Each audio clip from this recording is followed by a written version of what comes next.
So, ladies and gentlemen, welcome to another edition of Celtics Talk Radio live post-game video chat. This is live video chat number 10 or playoff edition.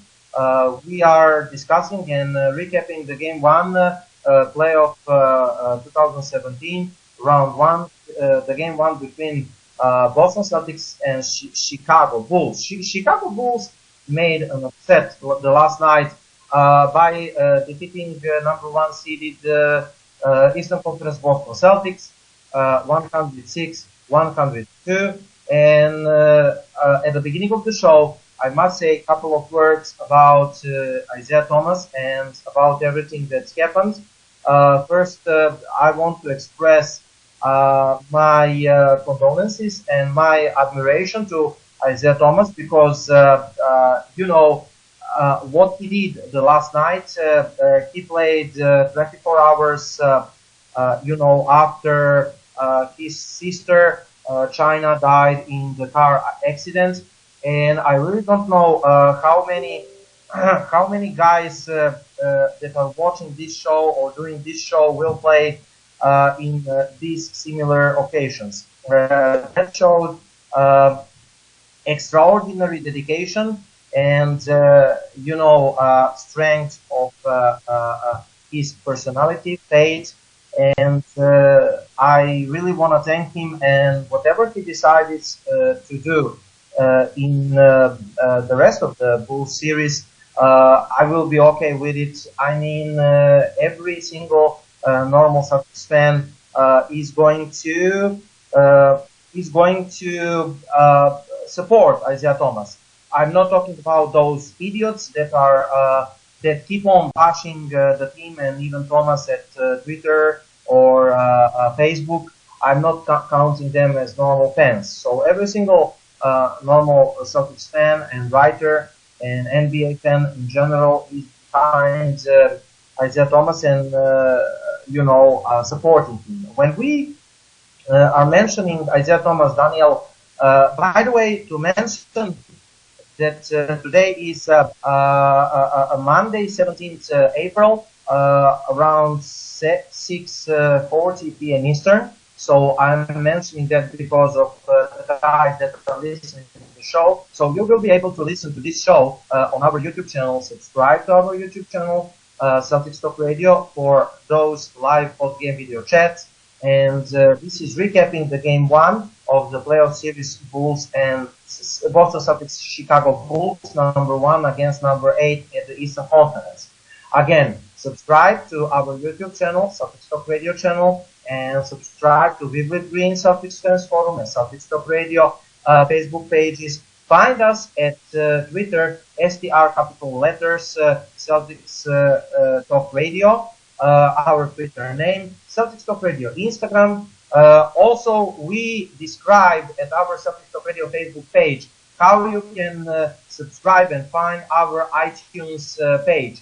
Basically, if you are using iTunes, you can log into iTunes and search the Celtics Talk Radio, subscribe to Celtics Talk Radio page at iTunes, and you will get the new shows on your mobile, I mean iPhone or iPod, and you can listen us through your phone or through every device that you are possessing, because I know that minority of the people are listening us through blogtalkradio.com and majority are listening us through the mobile phones, iPhones, Androids, and other phones.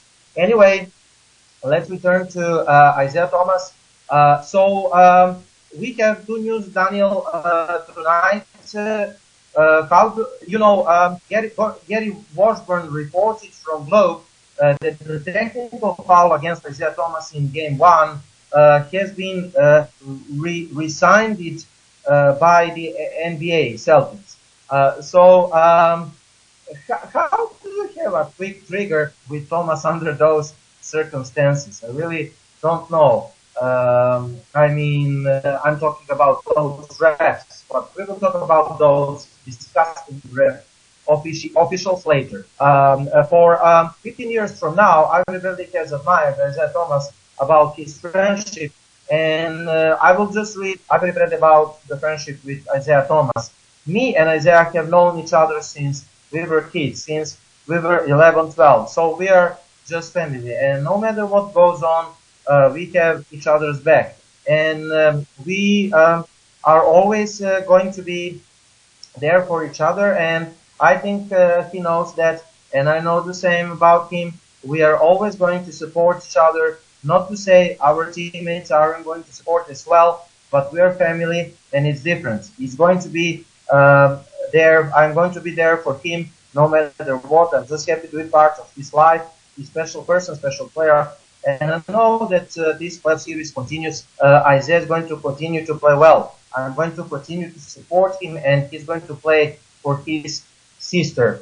And we have the good news for Boston Celtics team. That is that Isaiah to play in game 2, then travel to be with his family. Celtics coach Brad Stevens says Isaiah Thomas will play in game 2 against Bulls Tuesday night in TD Garden, then travel to Tacoma, Washington to be with his family following the death of his sister who was killed in the car crash Saturday. Thomas playing just over 24 hours after China Jay Thomas is dead, and he had 33 points and 5 rebounds and 6 assists in Celtics loss against the Chicago Bulls 106-102. Stevens said that the plan is for now Thomas to play in game. Stevens said the plan for now is for Thomas to play in game 3 Friday night Chicago after return from Tacoma 2 days. Following the loss, Stevens indicated that the team supports whatever decision Thomas makes, whatever he needs to do, and we will help him. And if he wants to go to Seattle, then he should go to Seattle. It's his call, and it should be. Thomas is all-star. He's leading Celtics number 3 scorer overall in NBA behind Westbrook and Harden. 28.9 points per game this season, which ranked 3rd in the NBA. And he was called King of the Fourth, averaged 9.8 points per game in the fourth, which ranked 2nd in all NBA. Do you have some comments about Thomas and his decisions, Daniel? Or we should go to audios? Well, I think you gotta give Isaiah some major credit, as you said. Not too many players or people who play in that type of position, you know, whether it's NBA, NHL, MLB, or NFL, you wouldn't find too many sports, you know, people playing their sport, their game the very next day after finding out the news. And of course, the way he found out is what made it even, you know, a little bit more worse. You know, practicing with the team, and then right after the practice, you get off the court to head to the locker room, and then you get, you know, hit with that slap in the face pretty much. The unfortunate news that your sister is dead. You know, she got into an accident, one car accident in this case, you know, so that means that nobody else was involved in the accident, so she probably, you know, went off the road. Stuff like that, you know, is really hard to handle. You know, I know the experience because my older brother died in a car accident out in New York City.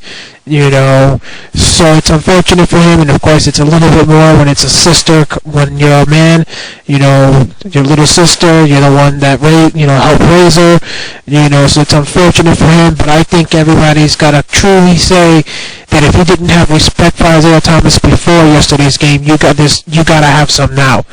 You know, what he did, knowing that on top of the fact that he played where he scored over 30 points last night. I believe it was 33 to be exact, and that was the highest score on the court altogether between both teams. Technically, if it would have been, you know, if the bench would have shown up, the Celtics would have won game 1 with Isaiah Thomas, you know, having to play with his mind a little bit, you know, you could say mixed up with a few things, wondering what's going to happen, what are we going to do at the funeral, what are we going to do about so many other things that have to be arranged when it comes to the sisters, you know, final resting and all of that. So if you didn't have respect for Thomas, you got to have some now. The good thing is that the support he got from the fans yesterday, from the players themselves, Brad Stevens was at his house not too long after the news broke, and even the rest of the players in the NBA have basically stepped up to show their support, for Isaiah Thomas. So it's truly remarkable what he was able to do last night. Okay, let us hear now audios that we prepared for our listeners. We will hear Brad Stevens, Al Horford, and Jay Crowder, Danny, and we will return after that and recap the game. So stay with us in the next 1.5 hours. The recap of Game 1, first round playoff series, number 1 against number 8, Boston Celtics, Chicago Bulls. Bill Doyle, Worcester Telegram. Brad, how do you think Isaiah handled the emotion of the night, and how do you think your team did? Yeah, I mean, he was incredible. He's an amazing player, amazing person, and days won't get easier for him. But he, somehow plays like that. Yeah, I mean, I thought that at the end of the day, we lost the game. From a defensive perspective, because for the first, 2.5 quarters, we didn't rebound at all. And then ultimately they made big shots. So there were no rebounds to be had towards the end of the game. We've got to do a better job on the glass right out of the gate. It's all we've been talking about for a few days, but it's, when those guys hit you and they're big, we got to do a better job of going and getting balls.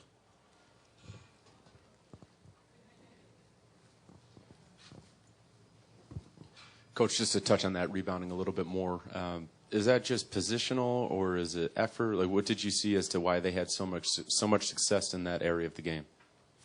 First of all, they've been great against us all year.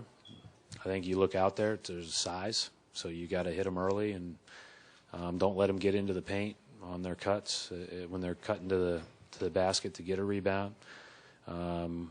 Your contact has to be, you have to make hard initial contact on blockouts.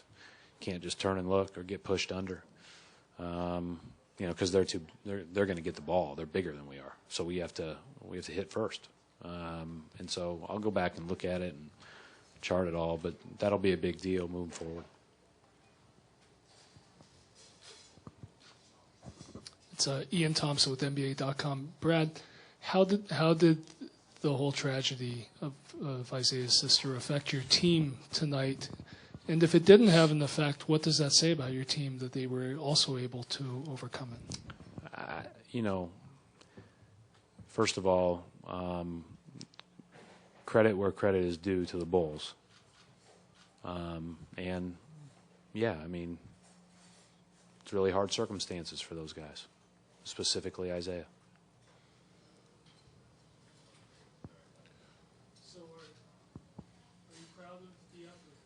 Yes, yeah, that's yeah. I mean, I listen. The perspective of it all, hit you in a hard way, and I was, and not only proud of the effort, but the way they supported him, and again, I couldn't help but be inspired by his play. Brad, Gary Washburn, Boston Globe.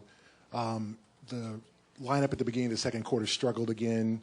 They went on a 10-0 run, and it seemed that they got control of the game. What can you do about the lineups when Isaiah is not in the game? How do you manage this team and the bench to get offense when you got to rest Isaiah? We got to do a better job. We were a little bit better in the fourth quarter, at the start of the fourth and the end of the third, but yeah, I mean, we still had a lot of guys that we lean on to score in there at those moments. So we just got to generate good looks and knock them in. I think that's ultimately going to be the name of the game, but we got to be great in those 8 to 10 minutes that he doesn't play. Brad, Chris Mannix with The Vertical. Obviously, Isaiah's got a lot on his plate the next couple of days. How do you approach that? Is it just whatever he needs to do, he needs to do, and we'll help in any way. If he needs to and wants to stay here, then we'll be here surrounding him. And if he wants to go to Seattle, then he should go to Seattle. It's his call, and it should be.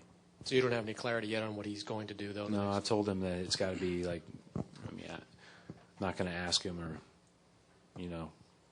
make him make those decisions. Those got to come on his own time. And and then we'll adjust accordingly. Brad, Joseph Pavone from WEI.com, Causeway Street blog. How did you feel about Jay Crowder? He sort of struggled offensively at first, but then he was making cuts to the baskets, converting layups, and then he made those two back-to-back three-point attempts. How did you feel about those attempts? I mean, everybody's gonna have their ups and downs shooting the ball. I thought Jay got us going in that third quarter with his cuts. You said it. He made a couple of those threes late. And I thought he was really active on the defensive glass in the third and fourth quarter. Like, I thought he was doing a great job of pursuing the ball, giving a great job of getting a body on somebody. Some of the balls he tipped out, he didn't get, somebody else got. I mean, that's the way it's got to be for us. But I thought that, I don't have any doubt Jay will make shots. Jay's had a great year making shots, and he deserves that. You guys had Butler, or Jared Weiss seal on this radio. You guys had Butler contained until like the last minute of the third quarter where he had that 10-point run.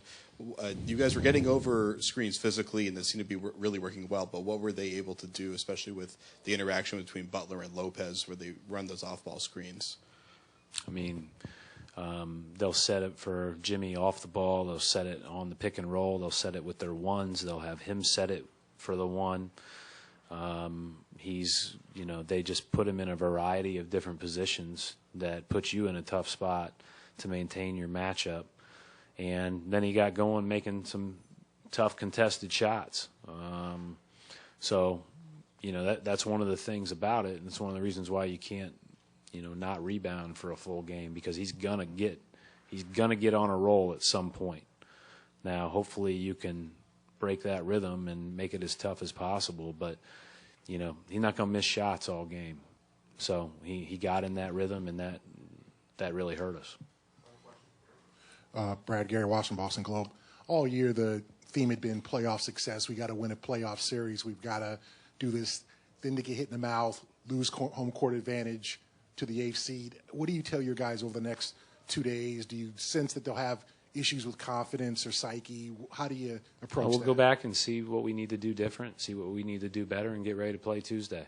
We got a great opportunity to compete in the playoffs. So we got another game Tuesday. It's a 7-game series, and we'll go from there. Mark Murphy, Boston Herald, L. You guys have had trouble on the glass against these guys all season. It looks like it's a problem that's not going to go away. What can you guys do to adjust?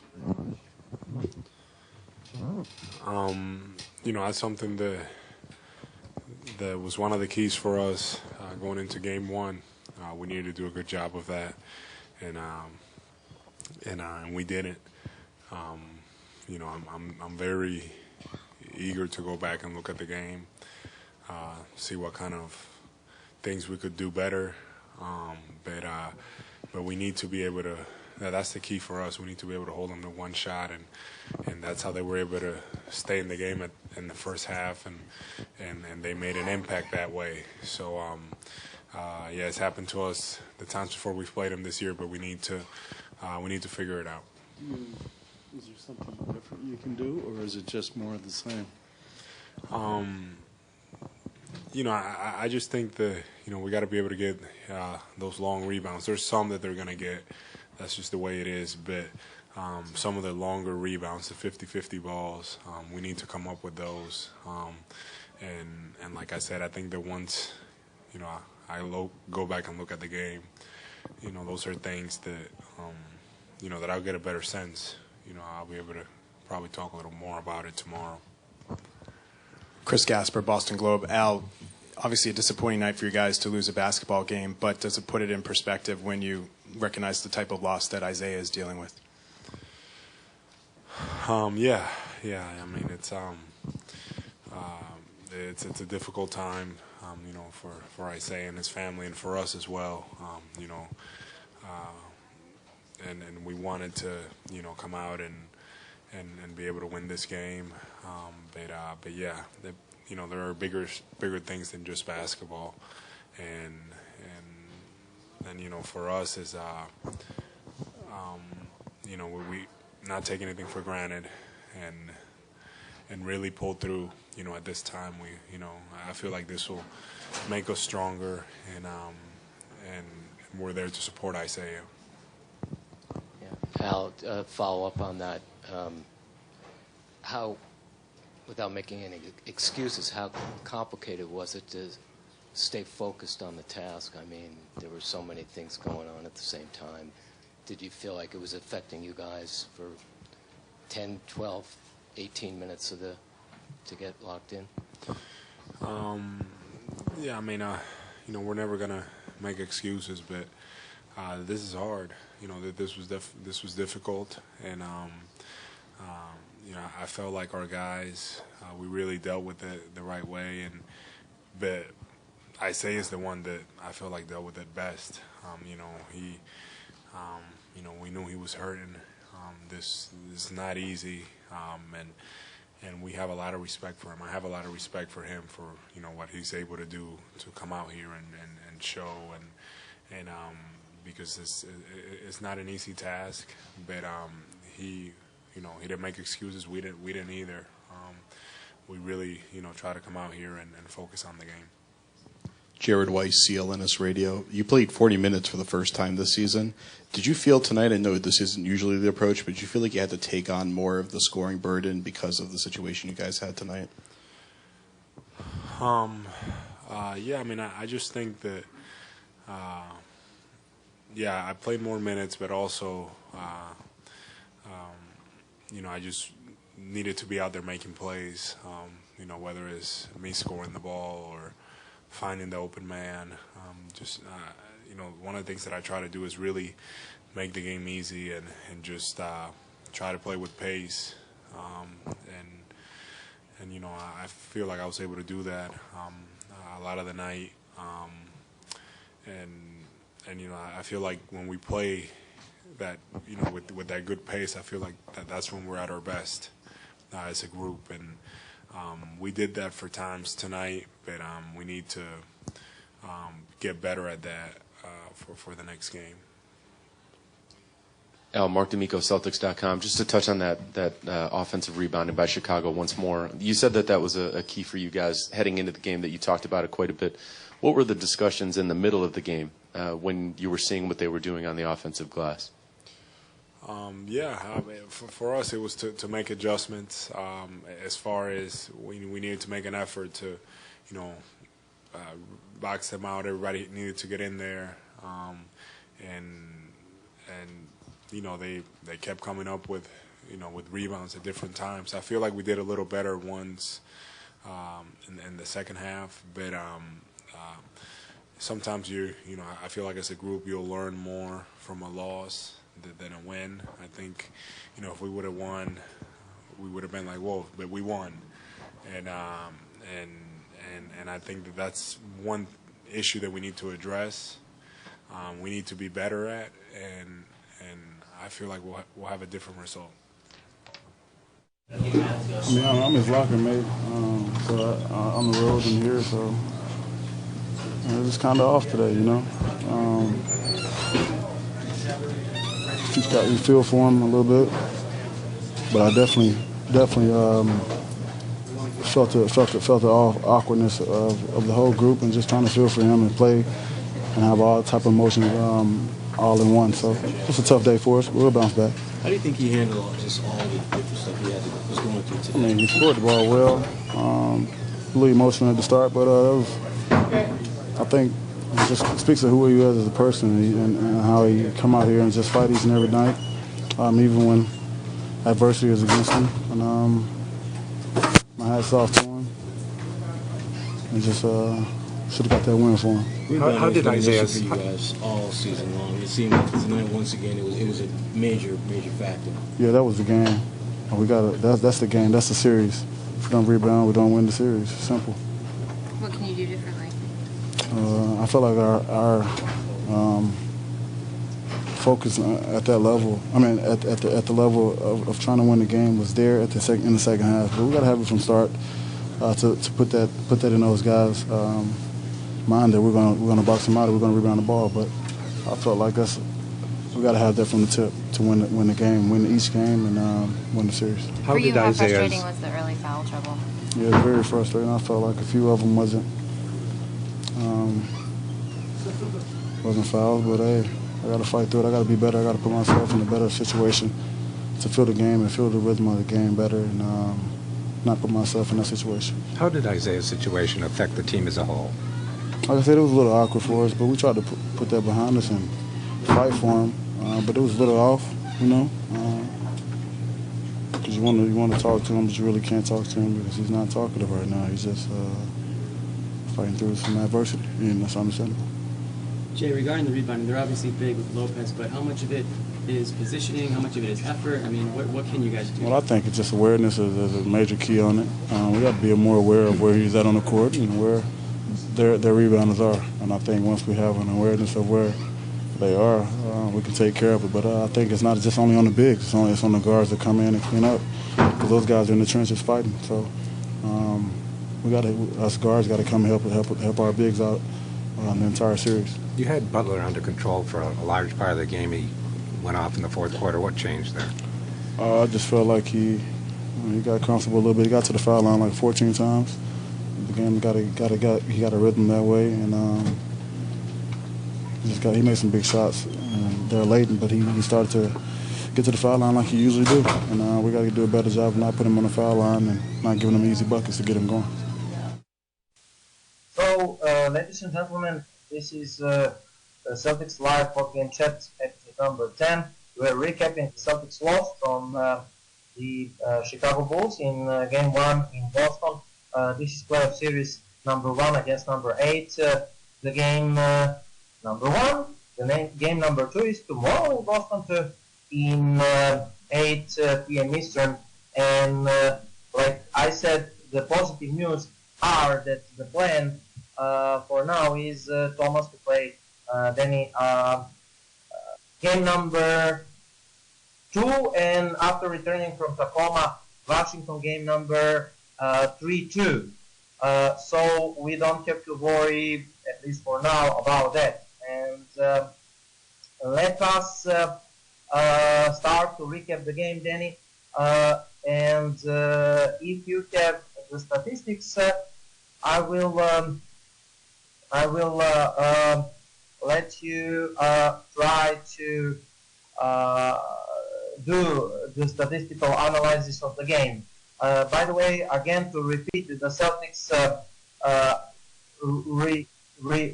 resigns technical on Bucks Antetokounmpo and Celtics Thomas. This Thomas technical last night was for complaining about the no calls, about his drives, because the Bulls players keep on bumping him, keep on beating him, and he was receiving no respect for the officials. And on the other hand, they whistle tic-tac calls, not only for Butler, Wade, and Rondo, but they whistle tic-tac calls for Felicio, for the guy from Germany. What is his name? My brain. Stop. Paul Zipser.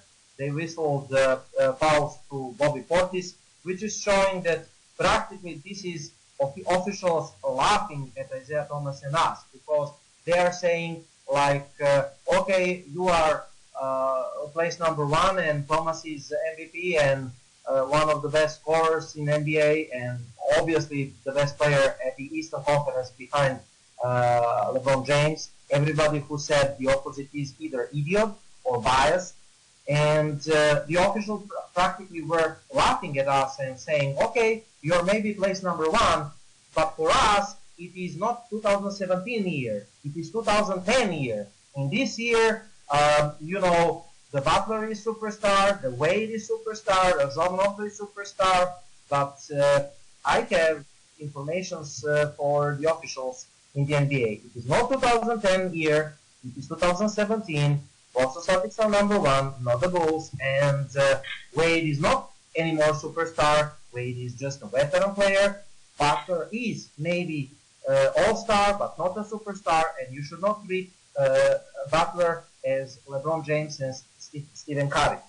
And I really don't see the point of those bad officiating, except that NBA and officials are trying to make Cavaliers and LeBron James easier path to the finals, because the only team that is having home court advantage and the only team realistically that can eliminate LeBron James in the stretch, I'm talking this in the stretch, is our Boston Celtics. So that's what it is. That is the catch here.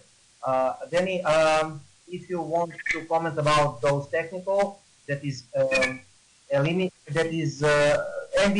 admitted its mistake, and if you want to comment about that, you are free to go that. And if you don't want to comment, you can go to statistical analysis of the game. Well, when it comes to the technical being rescinded, it was only right. Of course, we all know that Isaiah Thomas is close to that limit where you get suspended if you're someone that doesn't, if you go over the technical fouls. So unfortunately for him, I feel yesterday was a game that, as you said earlier, the officiating had a lot of quick whistles being blown, especially against the Boston Celtics. I know many people are going to say, don't blame the officials, blame the team itself. But come on. When you have many NBA analysts saying that they know pretty much the Cavaliers are going to get a favorable treatment, then you know the officiating has got to be crooked in some sort of way. And in this case, they're biased for the superstar players, which is why, in my opinion, I told my father, last night was a complete show of disrespect from that officiating crew to Isaiah Thomas. We're not playing game one in Chicago or game two in Chicago. This is game one in Boston. Isaiah Thomas is an all-star just like Jimmy Butler is. And in this case, he's someone that has the team with the #1 record in the Eastern Conference, while Jimmy Butler barely managed to get his team into the playoffs. Many people can say the only reason they probably got in was because of the fact that they played a few teams down the stretch that were willing to basically lose on purpose, which allowed them to pick up the victory and avoid Miami passing them in those standings overall. So yesterday was a really disrespectful game from the officiating. In particular, King Fitzgerald is the one that most of the foul calls were being made by against the Celtics, which is why I truly hope that we do not end up seeing him later on down the road, because it's obvious if we're someone that's going to give the Bulls that type of treatment, just imagine if we got to go at it with John Wall and Bradley Beal, or then after that LeBron James and the Cavaliers if we make it that far. So I'm glad the NBA went that way, because then that's proven to the officials you made the wrong call throughout this entire time, and you're going to end up, they're going to end up showing it to the NBA fans. Luckily Jimmy Butler didn't make the free throw on that, so that didn't really have much of an, impact in the game. But, again, it's still a sign of disrespect. Now, when it comes to the numbers you're saying, the Chicago Bulls had for their leading scorer Jimmy Butler, who scored 30 points in 41 minutes, 9 of 19 shooting from the field, 3 of 5 from downtown, 9 rebounds, 3 assists, 2 personal fouls called on him only. Then you had, after that, Portis, who scored second most with 19 points in 29 minutes, 8 of 10 from the field, 3 for 4 from downtown, 9 rebounds, 3 assists, and 2 fouls. Then it was Lopez, who ended up scoring 14 in 34 minutes, 6 for 10 from the field, no three-pointers taken, 11 rebounds, 0 assists, 2 fouls. Then it was Rondo with 12 points in 27 minutes, 6 of 15 from the field, 0 for 3 from downtown, 7 rebounds, 6 assists, 5 fouls. He was the only one in the game yesterday on the Bulls side that got above 2 foul calls. Everybody else was 2 or 1 that ended up playing. Dwayne Wade ended up getting 11 points in 34 minutes, 4 of 12 from the field, 1 of 2 from downtown, 5 rebounds, 6 assists, 2 fouls. Then you had Zipser and Grant who tied with 6 points apiece. Grant did it in 21 minutes, Zipser did it in 22 minutes. Grant went 2 of 9 from the field, 1 of 4 from downtown, 2 rebounds, 4 assists, 1 foul. Zipser went 1 of 4 from the field, 0 for 2 from downtown, 2 rebounds, 0 assists, 1 foul. And then the last 2 guys to score were Felicio and Mirotic, who both scored 4 points apiece. Mirotic did it in 19 minutes, 1 of 9 shooting, 0 for 5 from downtown, 4 rebounds, 0 assists, 2 fouls. While Felicio did it in 14 minutes, 2 of 3 from the field, no threes, 4 rebounds, 0 assists, 1 personal foul. Now when you compare that to the Boston Celtics, again, I said only 1 player got above 2 fouls, Igor, in this case.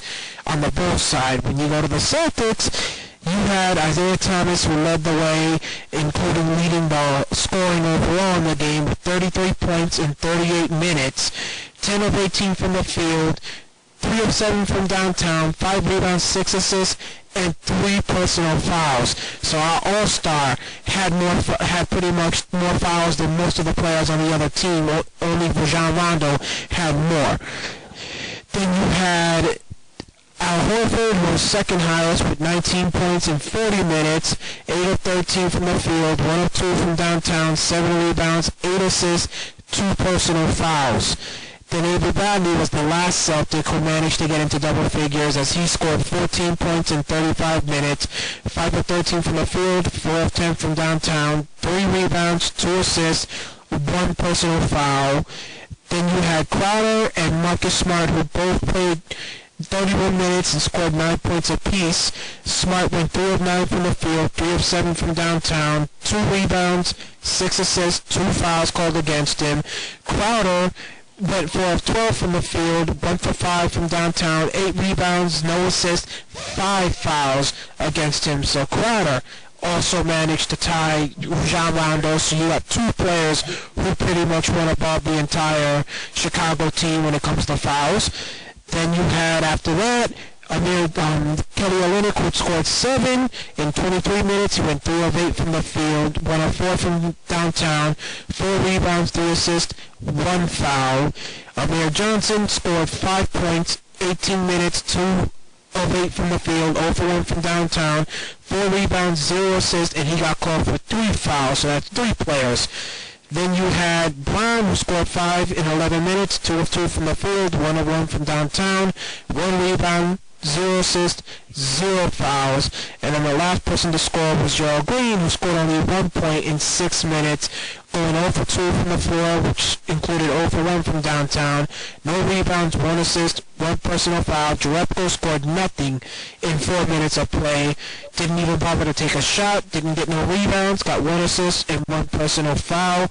Tyler Zeller scored nothing in 3 minutes, went 0 for 1 from the field, no 3-pointers, 2 rebounds, 0 assists, and 1 personal foul overall. So overall, the Celtics ended up outshooting the Chicago Bulls as the Celtics went 37 of 86, which was 43%, while the Bulls went 39 of 91 for 42.9%.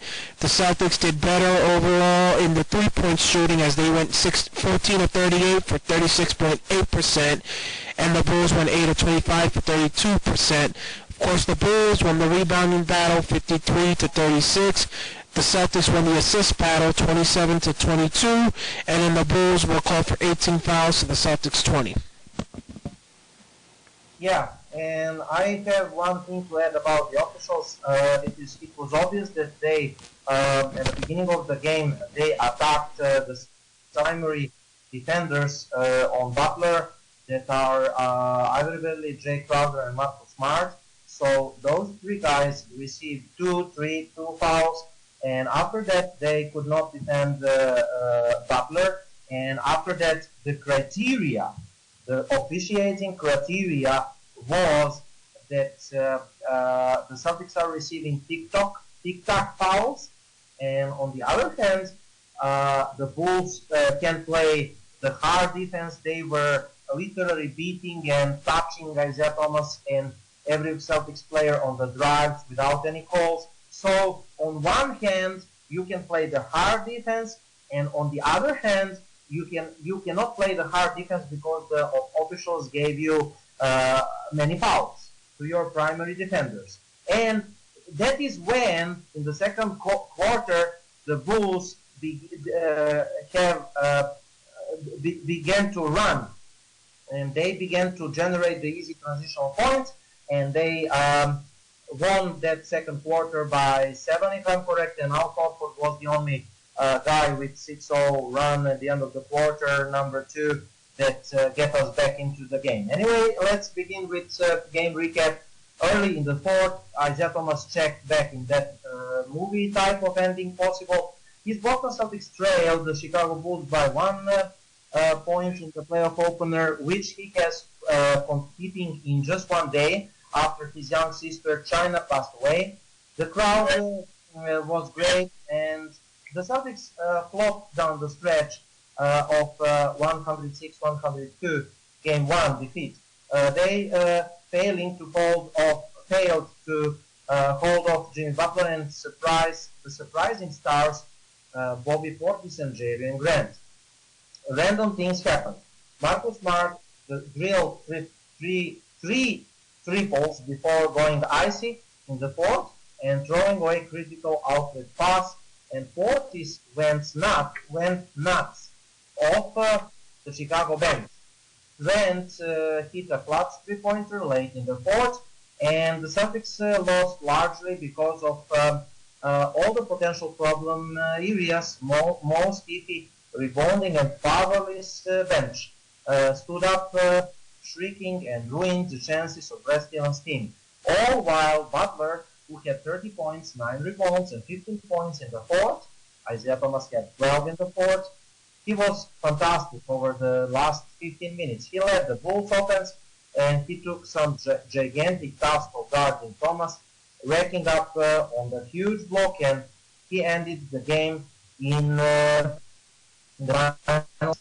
After the Celtics pulled within 2 after one last desperate run, Butler held off Smart to grab a loose ball, dribbled out most of the remaining time, and sealed things with a pair of free throws for 106-102 win. Simultaneously, the Boston flaws revealed themselves. The Bulls grabbed an unimaginable 8 offensive rebounds in the first quarter, 8 more in the second, and another 4 in the second half, which is 20 offensive rebounds overall. The Celtics went for 2.9 minutes mark in the first half when Thomas was on the bench. We didn't score one single point. That is the huge problem. So, rebounding issues, defensive rebounding, and how to score without Thomas, those are the 2 biggest issues at the game. Chicago's defense forced the ball into Smart's hands several times in the fourth, and he could not deliver with shot making. Butler opened 1 of 5 from the field, and his team missed its first 11 3-pointers, but the Bulls still led by 2 and half. As the third quarter progressed and the Celtics continued rebounding like blades of grass, the crowd grew increasingly worried. The ease lessened when Al Horford orchestrated offense, and Crowder finished off back-to-back cuts, and Thomas hit a couple of magical shoots, but putting the home back team back in the lead. But the Bulls messed with the Celtics on the glass, but couldn't find any type of outside shooting. Nikola Mirotic missed his first 5 3-pointers, and Butler barely impacted the first 34 minutes of the game. The Bulls started like 2 of 12 for 3, and later they scored like 5 of 8 for 3. Only Bobby Portis, backup big man, had any success with the perimeter shoot. He was shooting like, perimeter shoots, long twos and threes. And late in the third, the Celtics finally scored the first time with Thomas on the bench. but Butler got spot and he tied the score with long three-pointers. His third straight bucket nearly the end of period in the third. And the Bulls close it out. And that's about it. I'm going to give you the chance and opportunity, Daniel, for your opening words. Well, as you mentioned, it's unfortunate the way the game ended overall. This was I was hoping that the team, in light of the situation with Isaiah Thomas, knowing that you're the number one seed, you're playing game one at home, which in this case is the first time in the playoffs that Brad Stevens has had home court going into a series since he's been the coach. And knowing that many people are already doubting you as it is going into these playoffs, you mentioned it the other night. The article saying we got the best chance of being upset and all that. I thought that our guys would take that into consideration and actually, let that light a fire under their behind, as they would say, and let that push them to victory on top of trying to get something good for Isaiah, and knowing that a win would probably help Isaiah Thomas, get a little bit better when it comes to his feelings and all that right now. It'd be easier to basically go throughout the day today knowing that you actually got a victory, and all you need is 3 more against this team, and you still got home court. So I was pretty, disappointed with the team overall. Other than Avery Bradley, Al Horford, and Isaiah Thomas, those two were the only ones last night that actually showed up and did their job. You can probably put Marcus Smart in there, despite the fact that Marcus Smart didn't actually score in the double digits. He did do a few other things that were important. He had some big-time shots at critical moments, and ended up doing his thing on the defensive end overall. But everybody else yesterday, especially the guys off the bench, Jonas Jerebko, Tyler Zeller, Kelly Olynyk, Jaylen Brown, Gerald Green, all those guys yesterday completely let Isaiah Thomas and let this fan base down overall.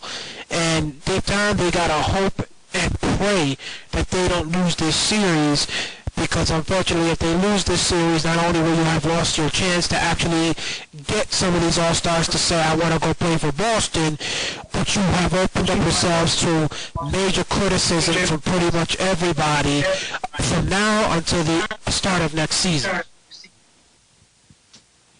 I will say, I will slightly disagree with you that Smart was great. I mean, he was playing solidly maybe in the first half, and he drained a couple of threes.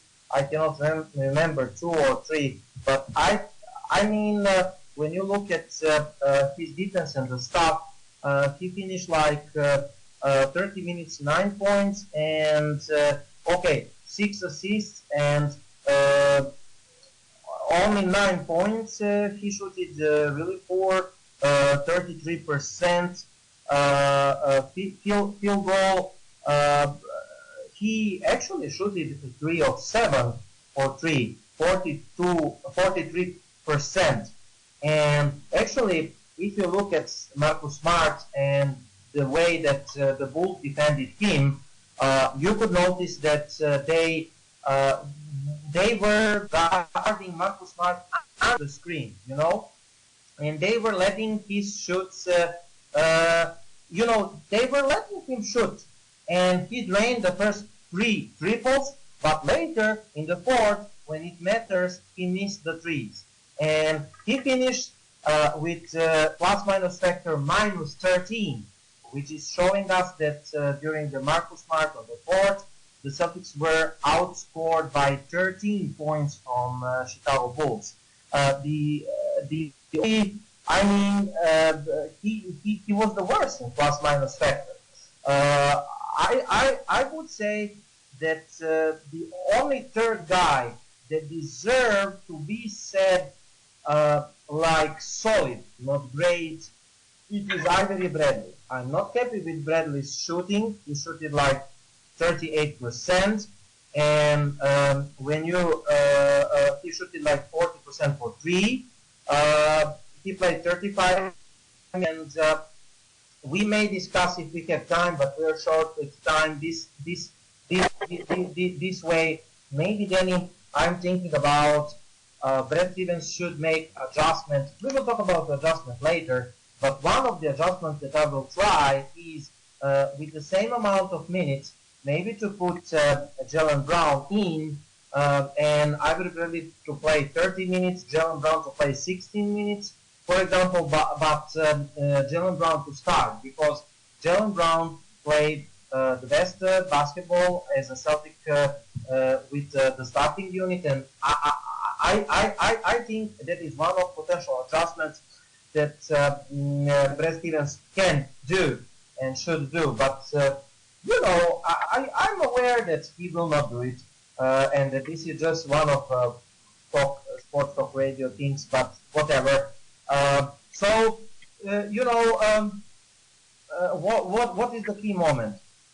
Chicago used the 6-0 run late in the game to turn one possession game into 9 points advantage with 78 seconds remaining on the clock. And you and I, Danny, spoke alongside the other guys. It was the triple from Bobby freaking Portis. And actually, Bobby freaking Portis delivered us the dagger shoot. With 78 seconds, the Bulls led it, if I'm correct, 101-92 plus 9. And, Dwayne Wade played a key role in that 6-0 run. And Wade started 3 minutes left in the game, gained 18-foot jumper over Horford from the left elbow. Neither team scored in the next minute plus, and they combined all for 3 from the field. They commit to 3 turnovers, but Robin Lopez got himself to the free throw line, extended, and Lopez, who has been a menace in the offensive glass all the night, with total 8 offensive rebounds, fought for position, and Jimmy Butler missed a jumper, and he was fouled by Horford in the process. He turned in the line with 1:41 remained in the corner, and Butler just calmly drained the 2 free throws and gave the Bulls plus 7 advantage, 99-92. And Wade then found Bobby freaking Portis, who was, X factor at the game with 19 points, and he drained open jumper 23 seconds later, and Portis drained his shoot from outside the right elbow. And Boston did make a run, somehow led by Isaiah Thomas, putting the 2 points deficit 104-102 with 7.5 seconds left. And, somehow Jay Crowder was late to foul Jimmy Butler. Butler wasted like 4 seconds and 3.3 seconds.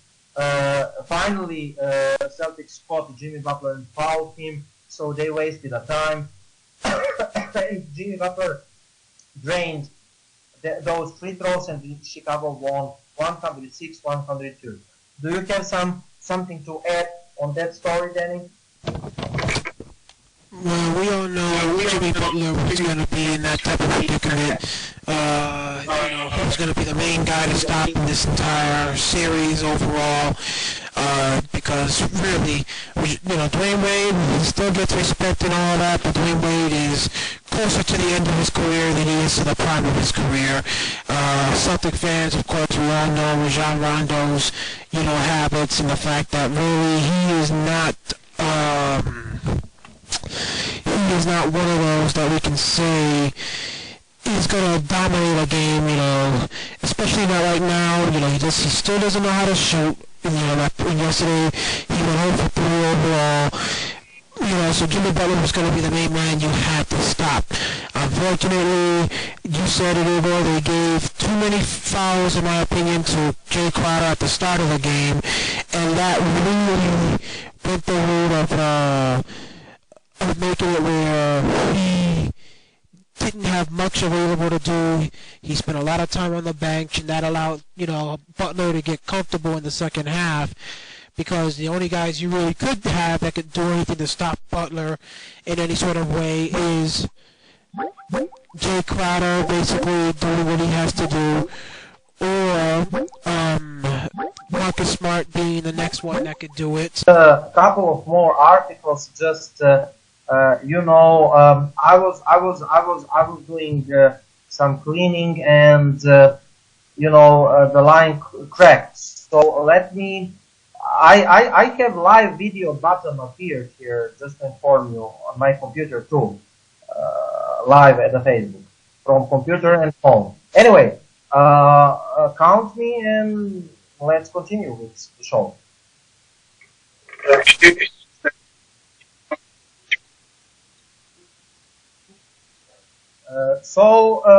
Danny, I think that we said what is the game recap, and we said what went wrong at the game.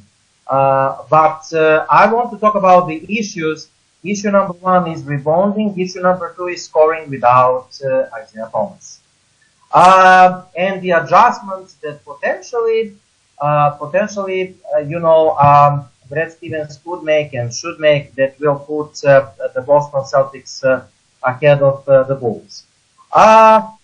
So defensive rebounding was the issue Sunday night. The Boston Celtics, in fact, it was borderline offensive. This was Daniel and the guys, as Brian Roth tweeted, the worst rebounding game probably in the Celtics season, because the Celtics grabbed only 54.5% of available defensive rebounds.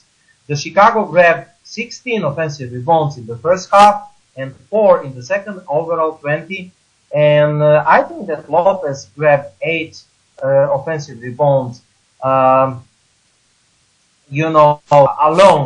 And the Bulls had like 23 second chance points during the game one, and this is one of the keys. And especially the second quarter was bad when Thomas went on the bench. The Celtics were scoreless in 4 minutes, and the Bulls' relentless pursuit of the glass was the key to their victory. We knew that was our advantage of our going into the series. Lopez said he grabbed 8 offensive rebounds, and I think everybody did a great job tonight.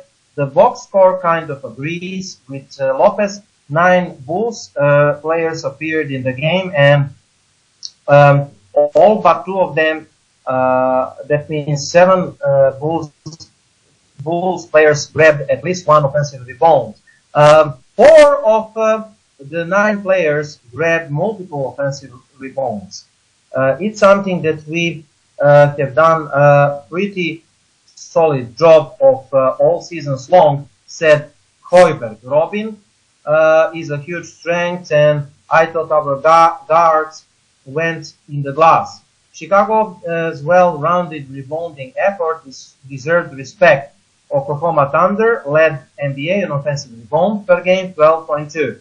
Chicago had far surpassed that total by halftime, and they have 16, and it nearly doubled at the end of night. And Lopez was engine of all. 7-footer ended the contest having 4 offensive rebounds per game during 4 matchups with Boston, and he viewed the offensive glass as area he can create advantage, and he did everything he could to exploit that advantage during the game one. That's something I'm aware, and I'm sure they are as well. Lopez said, I know I put kind of pressure at the rim, and that's something I'm going to keep on doing. Likewise, the Celtics will need to keep trying to prevent such an effort from altering games as the series progresses. Simply put, the Boston didn't match Chicago's intensity and effort during the on the glass. As Boston Celtics admitted, that just won't cut it against this Bulls team. You have to make hard initial contact on blockouts. You can't just turn and look or get pushed under. because they are going to get the ball. Steven said while pointing out that the Boston didn't do good in the game one. They are bigger than we are, and so we have to hit first. In other words, the Celtics match must cause the action, not the reaction. They reacted to lose ball Saturday night before they knew it was too late. The silver lining is the Boston's underwhelming performance on the glass. However, it's had plenty time to flip the script. The Celtics didn't allow Chicago to grab single offensive board during the fourth quarter, and that may be a trigger that is surrounding the game too. Al Horford said after the game, the team needs to learn more about the loss, how to win, and one of the areas to improve is the glass. And Crowder added to keep the Chicago of the offensive glass by putting better effort. So to come in the game two beyond, the Celtics need to be exactly what the Bulls were in the game one, aggressive on the glass. Your thoughts about rebounding issues, Daniel? Well, this is one thing that I have a few some information in regards to it that I feel technically, in order for us to resolve the issues with the rebounding, a lot of it has to do with who Brad Stevens has on the court. If you look at yesterday's game, the Celtics ended up giving, a ton of offensive rebounds, but Horford and Amir Johnson, during the period, Igor, that those two guys were on the court together yesterday in that game, they ended up giving up a combined 8 offensive rebounds during the time that those two guys were on the floor together. When they went to Horford and Olynyk, meaning that Olynyk came in for Amir Johnson, the Celtics during that period gave up 11 offensive rebounds overall. When it was Johnson and Olynyk together, it was only 1 offensive rebound that was given up. Zeller and Olynyk, they gave up 2 offensive rebounds overall.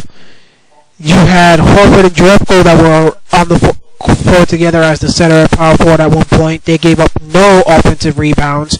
And then Horford and Crowder together as the 4 and 5 gave up only 1. So you take a look at it, the top 2 big man rotations that Brad Stevens likes to have, Horford and Johnson, Horford and Olynyk. The one that performed worse was Horford and Olynyk, because despite the fact that I would say Horford and Johnson, they gave up 8 offensive rebounds, they also grabbed 6 offensive rebounds during the time that they were on the floor together. And during the period that Horford and Johnson were together, the Celtics outscored the Chicago Bulls by 7. So that 2-man pairing was a +7 in yesterday's game. The Horford-Olynyk pairing, Igor, gave up again 11 offensive rebounds, grabbed 4, but was a -6. So the Celtics got outscored by 6 points with those two on the floor together. The Johnson-Olynyk lineup was 1 offensive rebound given up, 0 grabbed, a -4. So we got outscored by 4 points with Johnson and Olynyk on the floor. The Zeller-Olynyk again gave up 2, but also grabbed 2, and they were a +1. The Horford-Jerebko lineup gave up 0, grabbed 1 offensive rebound, and was a +5 in that game. The other situations here I would say is that Brad Stevens, when you look at those numbers, it's become obvious. The one lineup that really the Bulls abused the Celtics in was when he had Horford and Olynyk together. In my opinion, you gotta know that this is a team that likes to crash the boards. This is the series where you gotta go extra big. I've said it before throughout the season, that one thing I do not like about Brad Stevens is that he plays to the other team's, strength. He'll put a lineup out there because he's hoping the offense will basically kick in, but it gives an advantage to the other team. Robin Lopez is basically taller than Amir Johnson, than Al Horford, Kelly Olynyk. The only the biggest guys we got on the team is Zeller and Amir Johnson.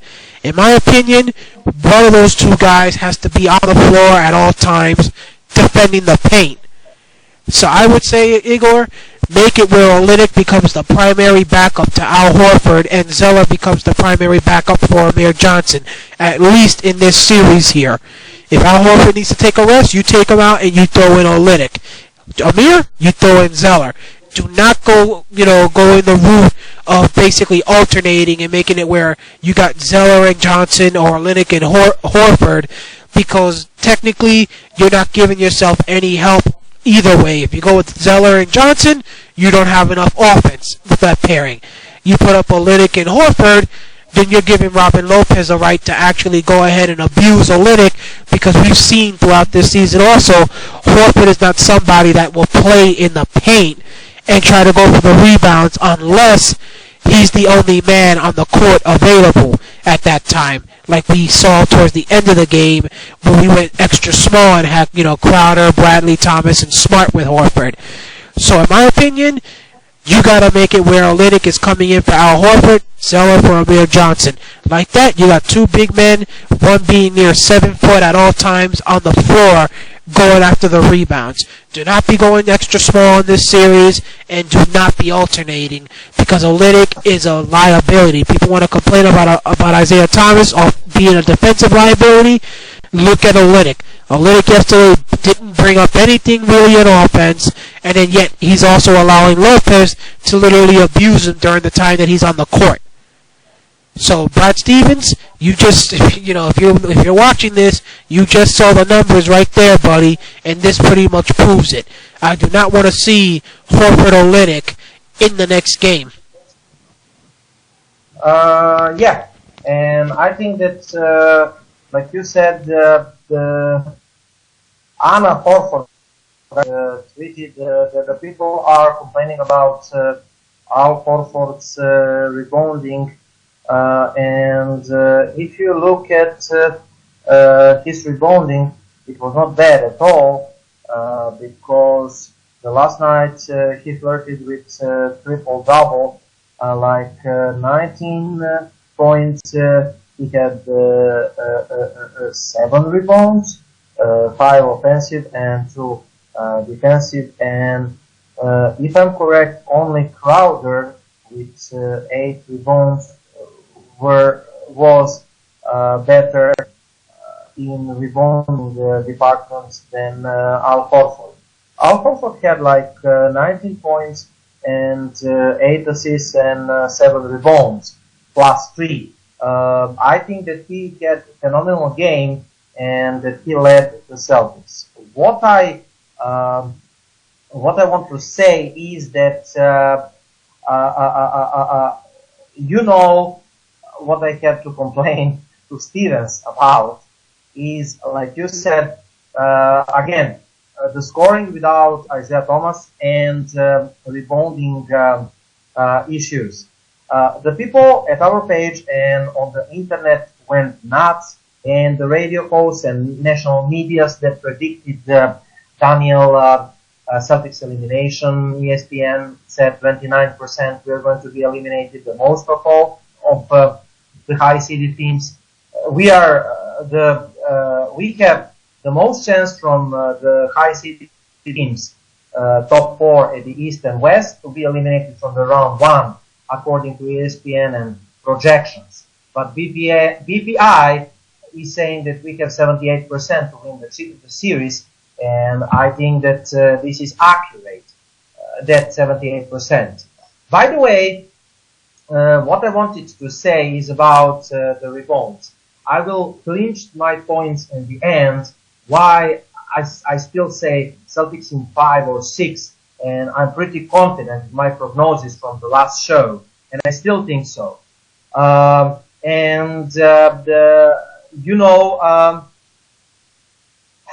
think that first, when it's about the rebounds, the Bulls have the size advantage, and you have to realize that.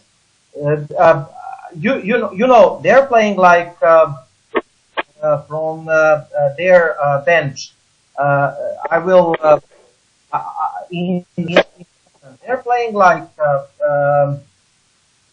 Paul Zipser, Bobby Portis, Christian Felicio, and those guys are really big, alongside Robin Lopez. They have Butler, who is tough guard. They have Wade. They have Rondo, who is good rebounder as a guard. It was his advantage in Boston too, remember? So in other words, one of the problems why the Bulls are out rebounding us is that they were overall good rebounding team because they have heights. And the Celtics. So we're coming to the point of yours, Daniel, that the Stevens is playing small lineups against the big lineups, and in those situations, in 90% of the chance, the big lineup will win that battle. Because Brad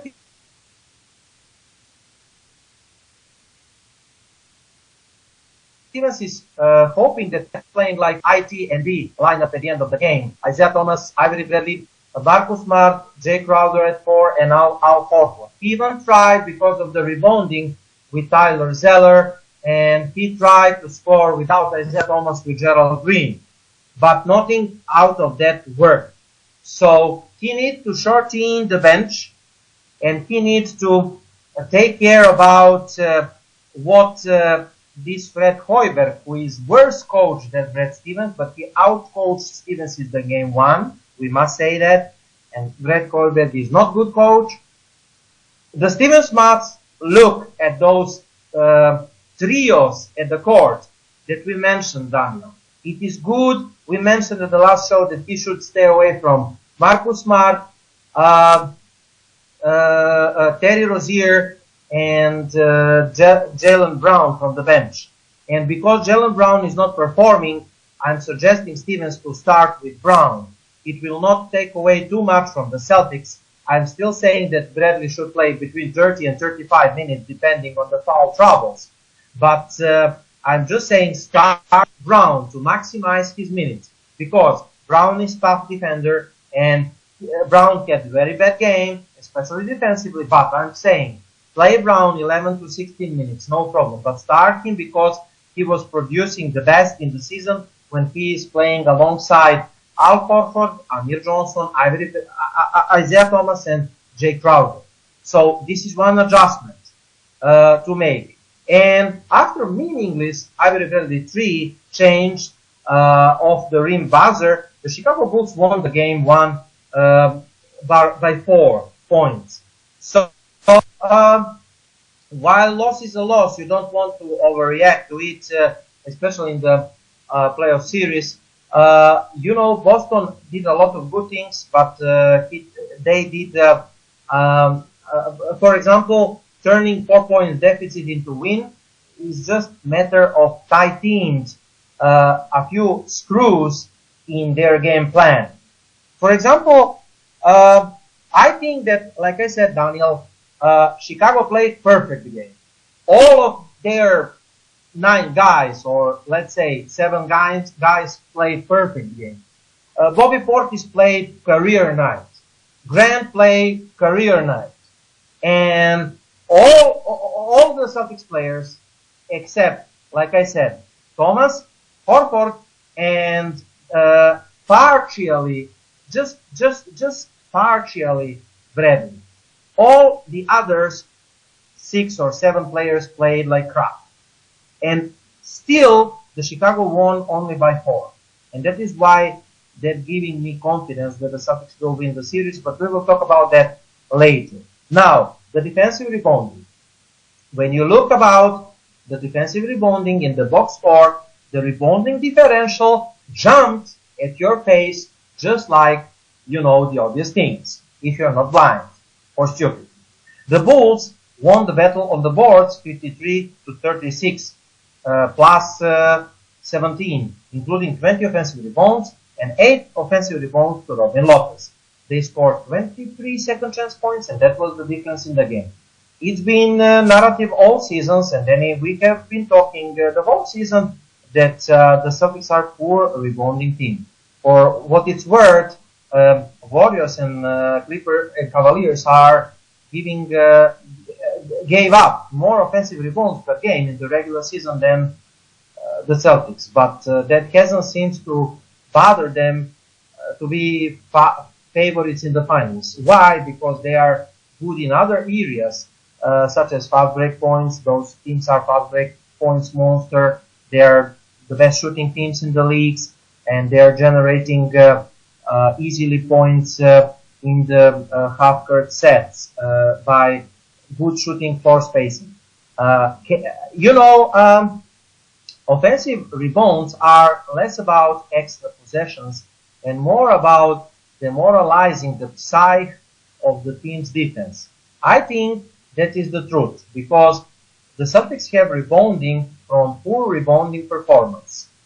Now they are 17-12 in the games where they gave up 13 plus offensive rebounds.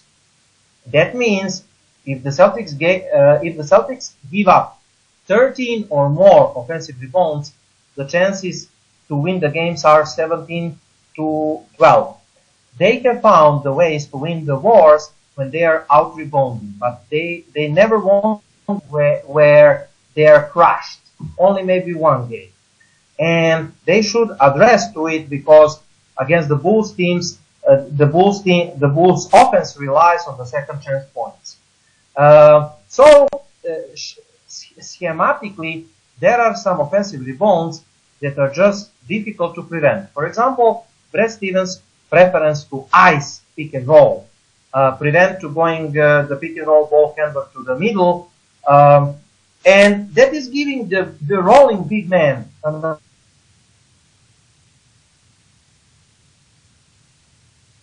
advantage. A contested shoot against the retrieving big, for example, Horford. So the ball handler put up contested shoot against the big. The roll man has size advantage on the other in the paint against the small guard of Celtics. So if our guard try to box out Robin Lopez in the paint for defensive rebound, guess who will win 90% of the time? Robin Lopez. Why? Because this is the mismatch. He has the heights. And this is Robin Lopez's bread and butter because of our way how we defend the pick and roll. So he's staying with the little man and he's boxing out and grabbing the offensive rebound and scoring easy points. That has been defensive strategy all season long.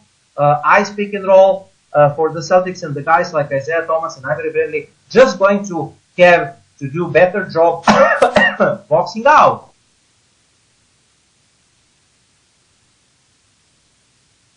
And crashing the glass. PA and Boston will just have to live or die on contested drives. However, there are offensive rebounds that can be better prevented. The Celtics like to box out bigs and let the wings grab the rebounds, right? So what the teams like to do is to sneak their guards into restricted area of the missed shoots.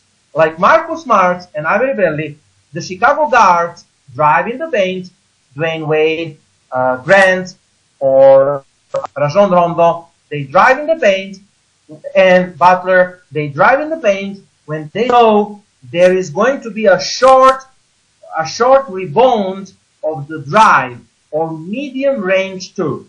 So Boston will have to do better job gang rebounding, particularly in the weak side, from the weak side of the court. Having Jay Crowder on the floor with 8 rebounds last night in the second half, he prevented the Chicago's ability to get the boards on the weak side. But all in all, there has to be the team effort in rebounding, because there is no other way.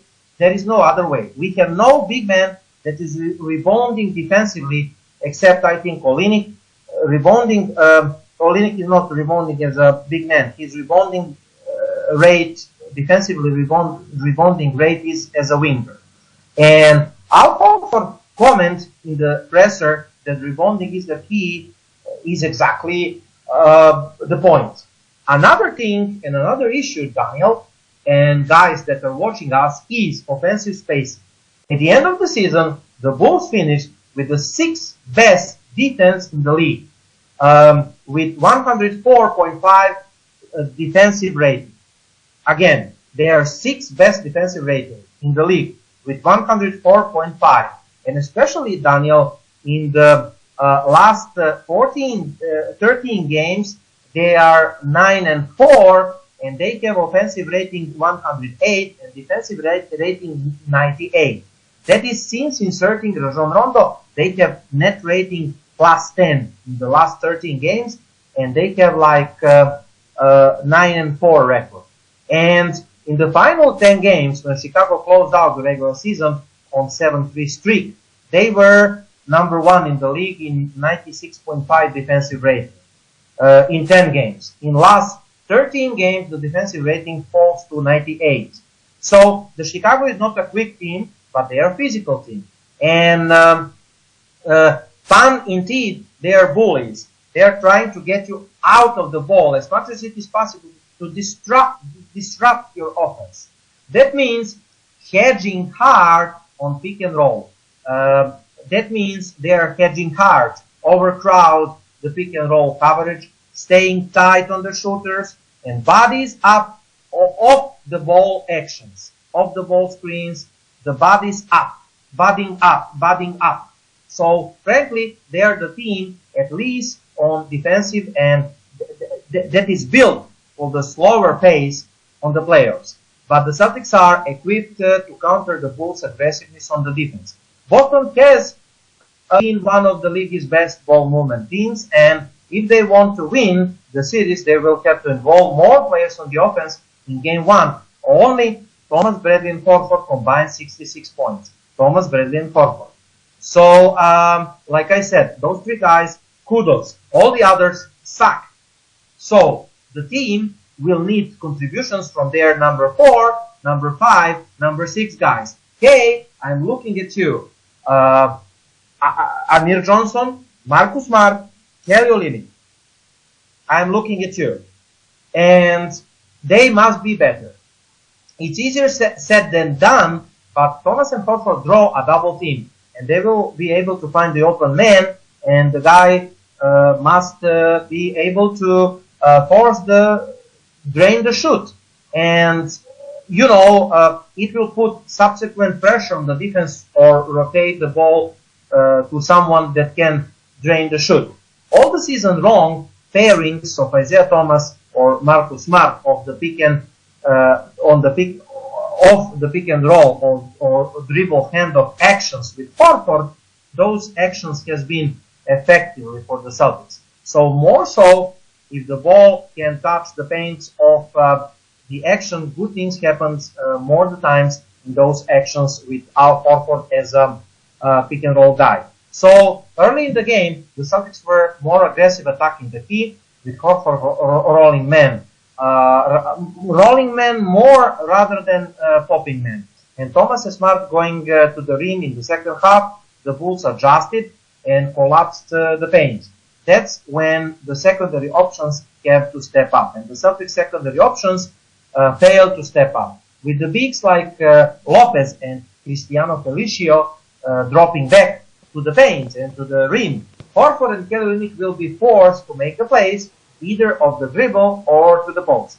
They can both shoot threes, and they will have to make some perimeter shoots to keep the Celtics defense up. Not the Celtics, the Chicago is overcrowding the paint, and we cannot make the shoots. And that is preventing the drives from our guards, and our offense, half-court offense, cannot score. There is a premium on their playmaking abilities when it comes to involving the rest of the team. So to conclude, that means driving when they can find the open man when the Bulls sink into the paint. So again, driving when they can find the open man, that is skip passes or outlet passes, open man when the Bulls sink to the paint. They combined 11 of 27 assists. They will need to work on high and low posts to engage the defense, high and low post actions to engage the defense, and kick out to the shooters and drivers. the Celtics were in a tone of close games this season, 32-17 games within 5 points and 5 minutes to go. So we know how to close the games. It is not the issue. None of that matters today. The Celtics are 0-1 in the close game in the playoffs against number 8 seed. So now, of course, the Twitter is raging, but it doesn't matter. For what is worth, the Celtics didn't give up one offensive rebound and get their best offensive game in the fourth. But think of the playoff series as a large canvas. They figured out some stuff late in the game, and that should carry it out the next. And the bottom line is that the Celtics were 4 points away from winning the game 1, and they play bad. And they don't have to make a big changes entering to the game 2. Just play the better offense without Isaiah Thomas. Be smart. Don't be stupid. Box out and make and try harder. And that is simple, adjustments. So, Daniel, what do you think about scoring without Thomas? We were scoreless in 4 minutes in the first half when Thomas sits on the bench. Do you think that the Celtics should involve Al Horford more? Because there is a way how to score in the half-court set without Isaiah Thomas. That is, give the ball to Al, and because Al is operated, like you said, on the perimeter, and cut through the basket. And Al will find you because he's the best passing man in the game. That is one of possibilities. What do you think? Well, you're exactly right when it comes to that. We saw a good example of it last night when he found, like Jaylen Brown, for example. I believe it was for a dunk where Brown cut to the rim and Horford gave him a nice bounce pass down near the rim, and he was able to get it and put it up and barely managed to get it in, so he didn't have enough strength in those legs to jump up. But, Horford is the man you got to go to. That's why you paid him so much to get him, because of the talent he has. Many people basically look at Al Horford, many people in our group, and they think because he's getting a ton of money, he's got to be scoring 20, 30, 40 points a night in order to actually go the route of being an impact. Last night he was close to a triple-double. In that game, he only fell a few rebounds and a few assists shy, and again, he was the second highest scorer behind only Isaiah Thomas on the team. When you got Isaiah Thomas coming down, half the time, Horford doesn't have Lopez playing him. Mirotic does not have what it takes to defend Al Horford. The Bulls only have one legit big man that you really got to worry about, and that's Lopez. If Horford doesn't have Lopez on him, Horford basically should be getting the ball down low and ramming himself back towards the net and laying it up and in against whoever it is because they're smaller than him at that point. Or it draws a double team and he'll kick it out to the person that's wide open and they nail a three-pointer or a jumper or they attack themselves. That's one of the issues, though, that unfortunately last night we saw a lot of the ball staying in the hands of Kelly Olynyk, Marcus Smart, Gerald Green. Those guys need to know that right now there's only 4 players on this team that really we want shooting like crazy. That's Al Horford, Isaiah Thomas, Avery Bradley, and Jay Crowder. Because we know Crowder, he usually comes out at the start of the game and is on fire, and usually lasts for the rest of the game for the most part. Yesterday, again, he didn't get the opportunity because they called 2 quick, cheap fouls on him, and he got forced to sit down in the first quarter. So you got to make it where if Crowder can't play, you're giving the ball to those 3 guys until they prove to the Bulls, no matter what you do, you ain't going to stop me. And then once they start double teaming, that's going to make it easier for everybody else. But if you got Olynyk, basically, going the route of flopping on the 3-point shots, not being able to make it, you've got Marcus Smart basically not being able to make anything, Gerald Green, other guys don't even want to shoot, then you're not helping. Give the ball up to somebody who is going to shoot, because we saw a lot of plays last night where somebody on our team had a wide open shot Olynyk being a prime example of this. I'm pretty sure you know what the play I'm talking about. Olynyk has a wide open shot and doesn't bother to take it, and decides to basically give it up to Al Horford, and the Celtics came away with no shot whatsoever on the play. So you had the opportunity to shoot it wide open or even attack the rim, and no, you chickened out and gave the ball up. That basically made it where the Bulls came back, and if I'm correct, they got a three-pointer after that. So that's potentially a 5-point swing, if I'm correct in that case, because you didn't take any shot whatsoever after making them turn it over, and then after that, no shot leads to you basically turning it over yourself and the other team getting a three-pointer. Our guys have to be willing to shoot. If you're wide open, shoot the ball. If not, give it up and let somebody else basically do the work. Don't be forcing any shots when you got a ton of guys on, a couple of guys on you. Again, Olynyk, Zeller, all those guys took some terrible shots last night, Igor, overall, and they're going to have to be better in Game 2 because, again, the bench and the rebounding are the issues that are going to determine which team wins this series.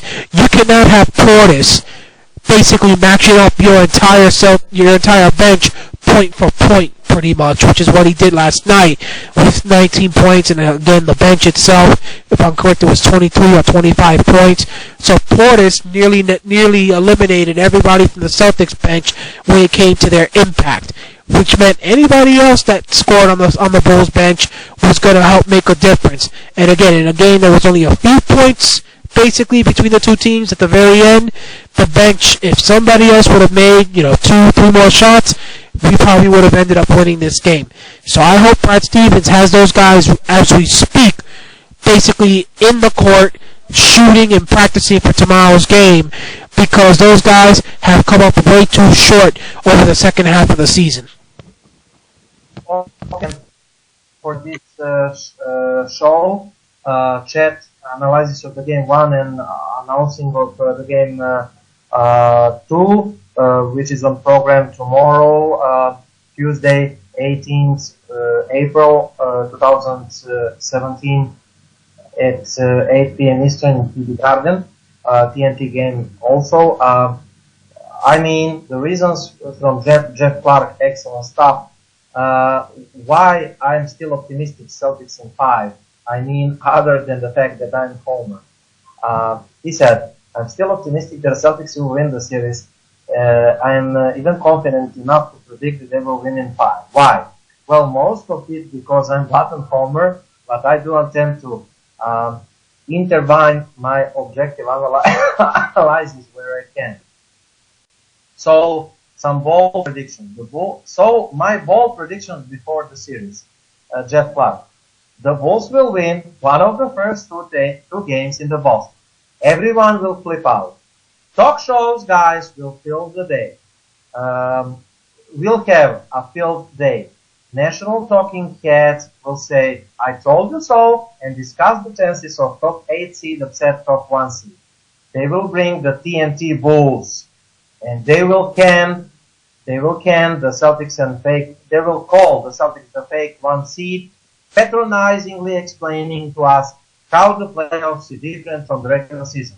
And then the Celtics will appear and win in 5. Or my prophetic soul. The first part is of prediction has come true. So how about the second part? Here is more predictions for you. Number 1, the Bulls will still get more rebounds than the Celtics, but not that many. During the season, the Celtics averaged 42 rebounds per game, and the Bulls managed to 46.3. In Game 1, the deficit was 36 to 53. It will get even to 42 Celtics and 46 Bulls at the end. The Celtics aren't going to turn into rebounding machines anytime soon, but I expect the teams to be even as the series progresses. Number 2, Bobby Portis will not hit the threes and score 19 points ever again against the Celtics in this series. Portis attempted 1.5 threes in regular season, and he's averaged 6.8 points per game. So he stepped up big in the Game 1 and had career night, and I fully expect someone else to step up for the game 2 for Chicago. I just don't think we will end up losing the series because Portis will turn into Robert Horry.